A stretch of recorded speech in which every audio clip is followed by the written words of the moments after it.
Good morning বন্ধুরা, শুভ সকাল। তো আমি যেটা বলছিলাম, রাহুর দশা লাগলে কি করে বুঝতে পারবে বা সে ব্যক্তি যার লেগেছে সে কি করছে।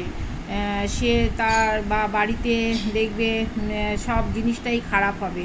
সে অসুখ বিসুখ থেকেই আরম্ভ করো আর তোমার ঝগড়াঝাটি এই বলো আরম্ভ করো, সব খারাপ। হ্যাঁ, অ্যাক্সিডেন্ট বলো, রোগ ভোগ শোক সমস্ত কিছু।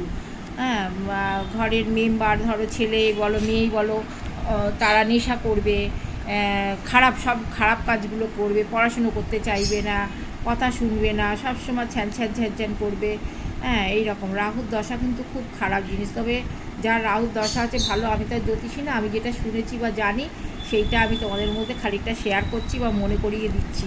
তো সবাইকেই বলছি আমি, সব বন্ধুদের বলছি, যার যার আছে সব বন্ধুরা বা আমার ফেসবুকে যত বন্ধুদেরও সব বলছি। আমার তো সব যা কথা সবই ফেসবুকে বন্ধুদের সঙ্গে শেয়ার করি। তো আমি ফেসবুকে বন্ধুদের সঙ্গেই বলছি, যার ঘরে এরকম মেম্বার আছে যে বা ঘরে যে কোনো অশান্তি হচ্ছে, যা কিছু হচ্ছে, হ্যাঁ সবই কিন্তু রাহুর দশা। খারাপ জিনিস হলেই জানবে রাহুর দশা লেগেছে। তাই এটাকে সংশোধন করে নেবে একটা ভালো জ্যোতিষী দেখিয়ে। নমস্কার বন্ধুরা, আবার নেক্সট ভিডিওতে আসছি।